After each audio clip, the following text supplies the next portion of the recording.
दोस्तों, आपने money heist में प्रोफेसर की प्लानिंग तो देखी ही होगी, लेकिन आज मैं जिस आदमी की कहानी बताने वाला हूँ उसकी प्लानिंग देखकर तुम प्रोफेसर को भी भूल जाओगे। ये कोई चोर या गैंगस्टर नहीं था, बल्कि एक आम टीचर जिसने अपनी बीवी को जेल से निकालने के लिए ऐसा मास्टर प्लान बनाया कि पुलिस, डॉक्टर और पूरा सिस्टम उसके इशारों पर नाचता रहा। उसने नकली रिपोर्ट्स बनाई, फोन लाइंस काटी, पुलिस को गुमराह किया और एक एक चाल ऐसे चली जैसे जिंदगी कोई शतरंज का खेल हो, क्योंकि उसके लिए ये चोरी नहीं थी, ये था प्यार की आखिरी बाजी। कहानी की शुरुआत होती है एक काली सन्नाटे से भरी रात से, जब जॉन ब्रेनन नाम का एक कॉलेज टीचर बेहद घबराया हुआ अपनी कार को तेजी से चला रहा होता है। उसकी कार की बैक सीट पर एक घायल ड्रग डीलर पड़ा है जिसे गोली उसी ने मारी है। अब सवाल ये है, एक सीधा साधा कॉलेज टीचर आखिर जेल तोड़कर अपनी बीवी को भगाने के लिए किस हद तक जा सकता है? इसका जवाब आपको तभी समझ आएगा जब आप उसका वो जीनियस प्लान सुनेंगे, जो सुनकर खुद पुलिस भी हैरान रह गई थी। कहानी 3 साल पहले की है, जब जॉन अपनी पत्नी लारा और बेटे ल्यूक के साथ अपने खूबसूरत घर में हंसी खुशी जिंदगी गुजार रहा था। लारा को डायबिटीज थी, इसलिए हर सुबह की तरह वो अपना इंसुलिन इंजेक्शन ले रही थी। लेकिन तभी उसकी नजर अपनी जैकेट पर पड़े खून के एक छोटे से धब्बे पर पड़ी। वो फौरन उसे धोने के लिए सिंक की तरफ भागी, मगर इससे पहले कि वो कुछ समझ पाती, दरवाजा जोर से खुला और पुलिस अंदर घुस आई और बिना कुछ पूछे लारा को कत्ल के इल्जाम में गिरफ्तार कर लिया गया। बाद में कोर्ट ने लारा को दोषी करार देकर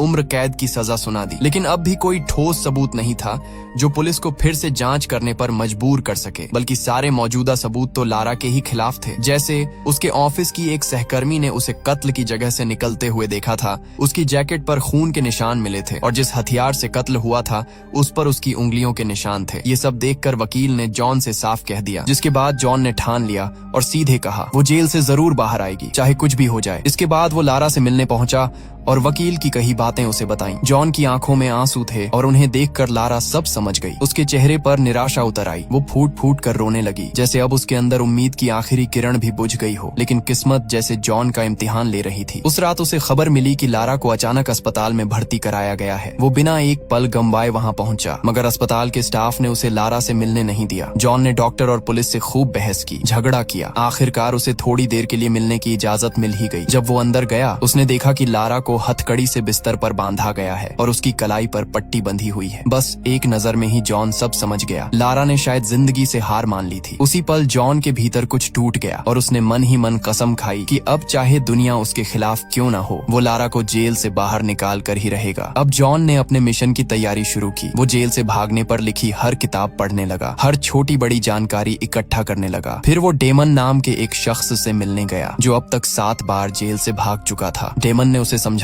अगर सच में भागना है तो दिमाग खुला रखना होगा। जेल की रोजमर्रा की जिंदगी में ऐसी बारीकियां ढूंढनी होंगी जिनसे सिस्टम में दरार डाली जा सके। और सबसे जरूरी, अपनी मंजिल पहले से तय कर लो। ऐसी जगह जहां कम लोग जाते हो, कोई टूरिस्ट ना हो और रास्ता बस, ट्रेन या एयरपोर्ट इन सब से दूर हो, क्योंकि जब सिस्टम गिरता है सबसे पहले वहीं से ढूंढना शुरू किया जाता है। इसके अलावा उसे ऐसे नकली कागजात बनवाने होंगे जिन्हें कोई आसानी से पहचान न पाए और किसी दूसरी स्टेट से भागना होगा। सबसे जरूरी बात, सारा पैसा नकद कैश रखना होगा ताकि ट्रांजैक्शन से उसकी लोकेशन ट्रेस न हो सके। इसका मतलब था कि उसे इतना कैश इकट्ठा करना होगा जो करीब 5 साल तक चले, क्योंकि तब तक केस थोड़ा ठंडा पड़ जाएगा। इस प्लान का सबसे मुश्किल हिस्सा था पिट्सबर्ग शहर के ब्रिज पार करना, क्योंकि 9/11 के बाद से वहाँ की पुलिस ने पूरा शहर सिर्फ 15 मिनट में सील कर देना सीख लिया था। इसके अलावा उसे अपने माँ बाप और दोस्तों से हमेशा के लिए दूरी बनाए रखनी होगी और अगर जरूरत पड़ी तो शायद उसे किसी की जान भी लेनी पड़े। ये सब सुनकर जॉन घर लौटा और फिर उसने एक दीवार पर नक्शे और तस्वीरों को चिपकाकर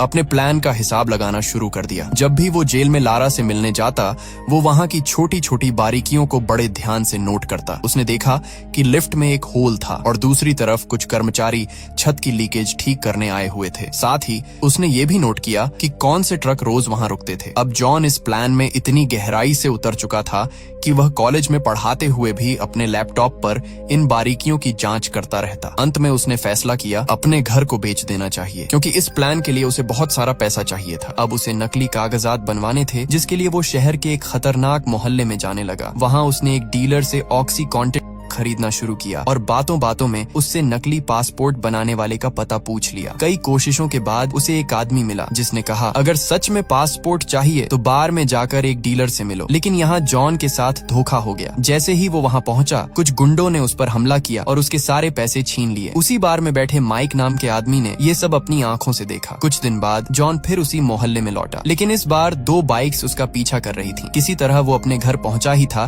कि दरवाजे की घंटी बजी। जॉन ने दरवाजा खोला और सामने वही माइक खड़ा था। माइक ने कहा, मैं तेरे लिए नकली पासपोर्ट बना सकता हूँ। जॉन ने उसे कुछ तस्वीरें और एडवांस पैसे दिए और सख्त लहजे में बोला, आज के बाद मेरे घर वापस मत आना, मैं पासपोर्ट किसी दूसरी जगह से लूंगा। माइक मान गया, लेकिन जाते जाते बोला, अगर मैं तय वक्त पर वहाँ नहीं पहुँचा तो बिना कुछ बोले चुपचाप वहाँ से निकल जाना। इसके बाद हम देखते हैं कि जॉन अपने प्लान के अगले कदम की तैयारी में जुट जाता है। वो एक दुकान से बंदूक खरीदता है और दुकानदार से बंदूक चलाना सीखता है। अगले दिन वो माइक की बताई हुई लोकेशन पर पासपोर्ट लेने पहुंचता है। काफी देर तक इंतजार करने के बाद उसे एहसास होता है माइक लेट हो चुका है, लेकिन फिर भी वो नहीं गया, वहीं बैठा रहा। थोड़ी देर बाद वहाँ से एक गाड़ी निकलती है और तभी माइक पहुँचता है। माइक ने गुस्से में कहा, तू अभी भी यहीं बैठा है, जो गाड़ी अभी गई वो एक पुलिस वाले की थी। फिर उसने जॉन को नकली कागजात थमाते हुए कहा, तू इस काम के पीछे पागल हो चुका है जॉन, और यही पागलपन किसी दिन तुझसे भारी गलती करवाएगा। खैर, इसके बाद हम देखते हैं कि जॉन ने एक बम्प की बनाना सीखा, यानी ऐसी चाबी जो किसी भी ताले को खोल सकती थी। उसने इंटरनेट से देखकर वो चाबी खुद बनाई और तय किया कि अगली बार जब वो जेल जाएगा तब इसका इस्तेमाल करेगा। जिस दिन वो जेल पहुंचा, उसने मेटल डिटेक्टर में अपनी बाकी चाबियों के साथ वो बम्प की भी डाल दी और जैसे ही वो डिटेक्टर से आगे बढ़ा, उसने पुलिस के देखने से पहले ही चुपके से चाबी उठा ली। बाकी लोगों के साथ चलते हुए जॉन जानबूझकर सबसे पीछे रहा। मौका मिलते ही उसने एलिवेटर में चाबी लगाने की कोशिश की, मगर बदकिस्मती से चाबी टूट गई और उसका आधा हिस्सा लॉक के अंदर ही फंस गया। जॉन ने उसी पल अपने हाथ में मौजूद दूसरा हिस्सा फेंक दिया और ऐसे खड़ा हो गया जैसे कुछ हुआ ही ना हो। कुछ ही पलों में एक पुलिस वाला वहां पहुंचा और टूटी हुई चाबी देख ली। तभी जेल के सभी विजिटर्स से पूछताछ शुरू हो गई। जब जॉन की बारी आई तो उसने सिक्योरिटी कैमरे की फुटेज देखकर चालाकी से कहा, मैं तो इसमें दिख ही नहीं रहा, ये लंबा आदमी है ना, इसके पीछे खड़ा था मैं। ये सुनकर ऑफिसर को उस पर थोड़ा शक तो हुआ, मगर सिर्फ शक के दम पर कोई कार्रवाई नहीं की जा सकती थी, इसलिए उन्होंने जॉन को जाने दिया। जैसे ही जॉन जेल के दरवाजे से बाहर निकला, घबराहट के मारे उसकी हालत बिगड़ गई। ये सब डिटेक्टिव क्विनन ने देख लिया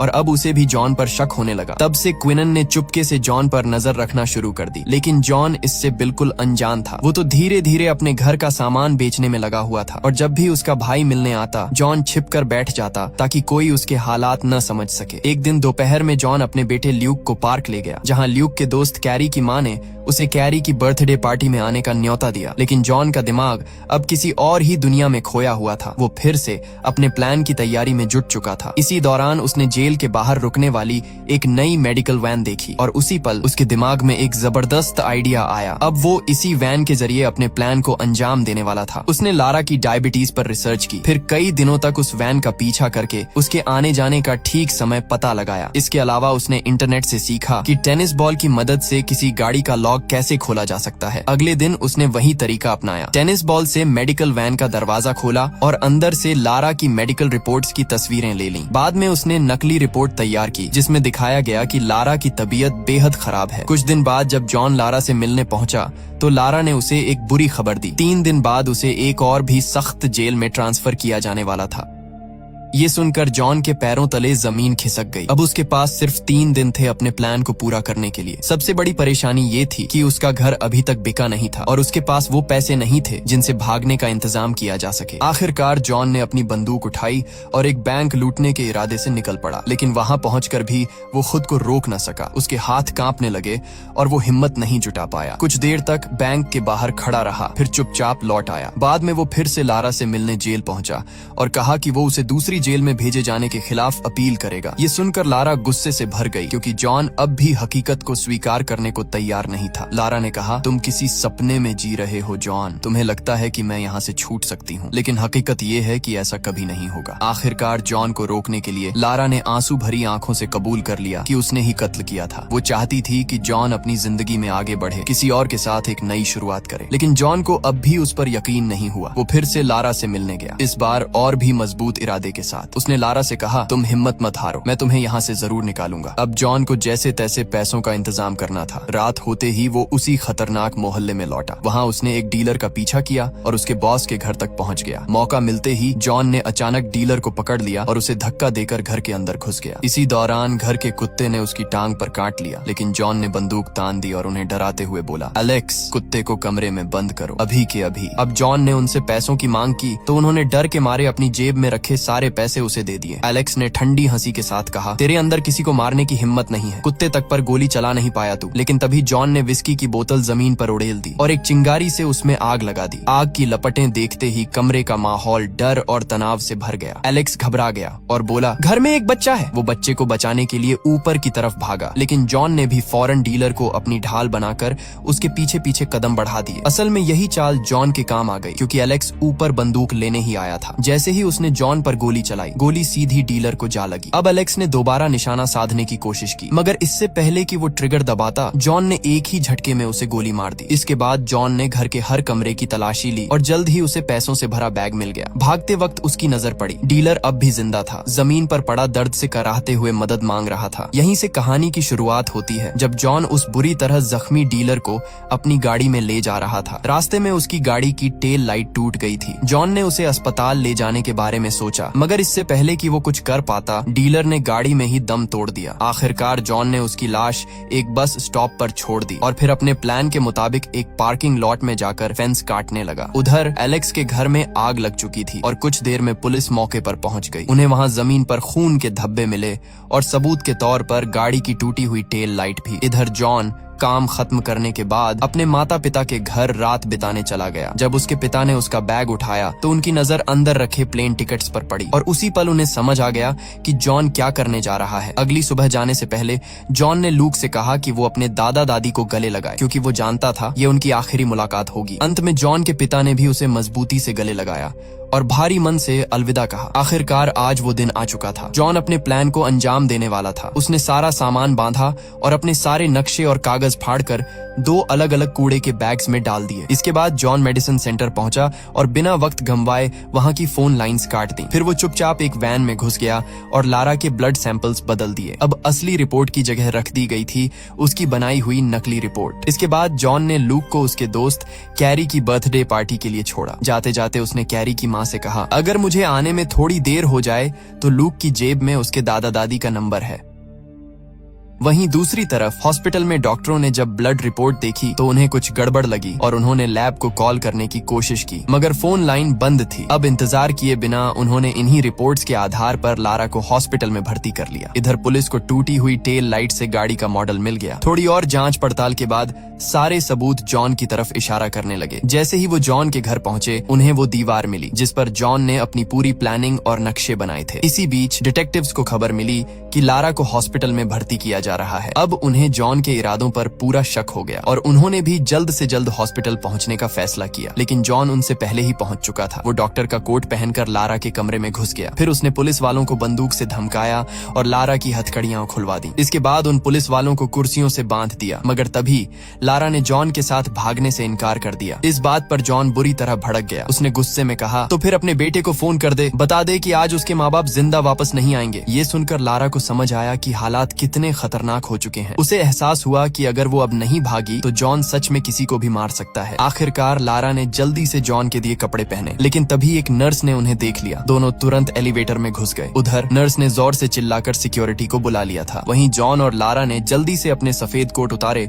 और सीधा लॉबी की तरफ बढ़े, लेकिन वहां तो डिटेक्टिव्स पहले से ही घात लगाकर खड़े थे। उन्हें देखते ही जॉन ने झट से किसी और मंजिल का बटन दबा दिया और डिटेक्टिव सीढ़ियों से नीचे उतरकर उनका पीछा करने लगे। जैसे ही एलिवेटर का दरवाजा खुला, जॉन ने चालाकी से दोनों के कोट सीढ़ियों के पास फेंक दिए और खुद दोबारा एलिवेटर में घुस गया। कोट देखकर डिटेक्टिव्स को लगा कि जॉन और लारा सीढ़ियों से भागकर पार्किंग लॉट की तरफ गए हैं, इसलिए वो भी तुरंत वहीं दौड़ पड़े। मगर असलियत ये थी कि जॉन और लारा वापस लॉबी में उतर चुके थे और कुछ ही पलों में मुख्य दरवाजे से बाहर निकल गए। सड़क पार करते ही जॉन ने अपनी जैकेट बदल ली और एक बेसबॉल टीम के फैंस की भीड़ में खो गया। वो भीड़ स्टेशन की तरफ जा रही थी और इसी भीड़ के बीच जॉन और लारा चुपचाप ट्रेन में चढ़ गए। लेकिन मुसीबत मुसीबत अब भी खत्म नहीं हुई थी। जॉन जानता था कि अगले स्टेशन पर पुलिस उनका इंतजार कर रही होगी, इसलिए अचानक उसने ट्रेन की इमरजेंसी ब्रेक खींच दी। ट्रेन रुकते ही दोनों नीचे कूद पड़े और देखा कि वो ठीक उसी पार्किंग लॉट के सामने है जहां जॉन कुछ दिन पहले आया था। वहीं वो फेंस का छेद अब उनके काम आया। दोनों उसी रास्ते से होकर अंदर पहुंचे जहां जॉन की गाड़ी पहले से तैयार खड़ी थी। अब जॉन ने बिना वक्त गंवाए गाड़ी फुल स्पीड में दौड़ा दी। वो समय रहते पहला ब्रिज पार करने में कामयाब हो गए। अब अगला कदम था लूक को उठाना, मगर यहीं जॉन से एक छोटी सी गलती हो गई। जब वो कैरी के घर पहुंचा तो पता चला कि पार्टी तो जू में थी और वो सब अभी तक वापस नहीं लौटे थे। उधर दूसरी ओर पुलिस जॉन के मोहल्ले में तलाशी ले रही थी और जल्द ही उन्हें कूड़े के बैग्स में जॉन की पूरी प्लानिंग के कागज मिल गए। इधर जॉन ने गाड़ी की रफ्तार बढ़ाई और जू की ओर निकल पड़ा, लेकिन ऐन वक्त पर उसने सड़क बदल ली। उसने लारा से कहा, अगर हमने अब देर की तो सारी सड़कें बंद हो जाएंगी और हम लूक को नहीं ले पाएंगे। फिर उसने धीरे से कहा, हमें उसे यहीं छोड़ना होगा, उसके दादा दादी उसका ख्याल रख लेंगे। मगर लारा अपने बेटे के बिना रहने को हरगिज तैयार नहीं थी। अचानक उसने गाड़ी का दरवाजा खोला और सिर बाहर निकाल दिया। उसी वक्त सामने से एक ट्रक तेजी से आ रहा था। टक्कर बस एक पल दूर थी, मगर ऐन वक्त पर जॉन ने गाड़ी घुमा दी और दोनों बाल बाल बच गए। जॉन ने तुरंत गाड़ी रोकी और लारा से कहा कि वो सही थी, वो भी अपने बेटे के बिना नहीं रह सकता। आखिरकार उसने फैसला किया वो वापस जाएगा। दोनों सीधे जू पहुंचे, लूक को अपने साथ लिया और अब उनके सामने बस एक ही मंजिल थी, किसी भी तरह उस चेक पॉइंट को पार करना। तभी अचानक जॉन के दिमाग में एक जबरदस्त आइडिया आया। वो सीधे ट्रेन स्टेशन पहुंचा और वहां खड़े एक बुजुर्ग अंकल आंटी को लिफ्ट देने की पेशकश की। फिर वो तीनों गाड़ी में सवार होकर चेक पॉइंट की ओर निकल पड़े। वहां पर गार्ड्स एक जवान पति पत्नी और उनके बच्चे वाली गाड़ी की तलाश कर रहे थे, लेकिन जॉन की गाड़ी में तो 2 बुजुर्ग सवारियां भी थीं, इसलिए किसी को जरा भी शक नहीं हुआ। गार्ड्स ने गाड़ी को सिर्फ एक नजर देखा और फिर उन्हें बिना चेक किए आगे जाने दिया। जॉन ने राहत की एक गहरी सांस ली। कुछ दूरी पर पहुंचकर उसने अंकल आंटी को सुरक्षित शहर में उतारा और फिर वो सीधा कनाडियन एयरपोर्ट की तरफ बढ़ गया। उधर टीवी चैनलों पर उनकी तस्वीरें भगोड़ों की तरह दिखाने की तैयारी हो चुकी थी, मगर किस्मत आज जॉन के साथ थी। उनके पासपोर्ट पहले ही चेक हो चुके थे और ठीक उसी वक्त सिक्योरिटी गार्ड की ड्यूटी बदल गई। नया गार्ड ये जानता ही नहीं था कि जॉन और लारा तो पहले ही अंदर जा चुके हैं। उधर जॉन के घर पर जब पुलिस ने कूड़े में फेंके गए कागजों को जोड़ना शुरू किया तो उनमें से हाइती देश की एक तस्वीर मिली। बस फिर क्या था, उन्होंने फौरन हाइती जाने वाली सभी फ्लाइट्स को रोकने का आदेश दे दिया। लेकिन ये जॉन का असली खेल था, क्योंकि थोड़ी देर बाद क्विनन को समझ आया कि उन्हें तो प्लान के सिर्फ आधे कागज ही मिले थे। बाकी आधा हिस्सा जॉन ने जानबूझकर गायब रखा था ताकि पुलिस गलत दिशा में भटक जाए। असल में हाइती का सुराग सिर्फ एक चाल थी, ताकि जब तक पुलिस वहां फंसी रहे जॉन, लारा और उनका बेटा लूक सुरक्षित जगह पहुंच जाए। और हुआ भी वैसा ही। उधर पुलिस हाइती में तलाश करती रह गई, जबकि इधर जॉन, लारा और लूक वेनेजुएला की फ्लाइट में बैठ चुके थे। कुछ दिन बाद हम देखते हैं कि तीनों क्रास्क शहर में एक नई जिंदगी शुरू कर चुके हैं, जहां अब न पुलिस थी न खतरा, सिर्फ प्यार और सुकून। तो क्या आप भी किसी से उतना ही प्यार कर सकते हैं जितना जॉन ने लारा से किया? कमेंट्स में जरूर बताना। मिलते हैं अगली वीडियो में।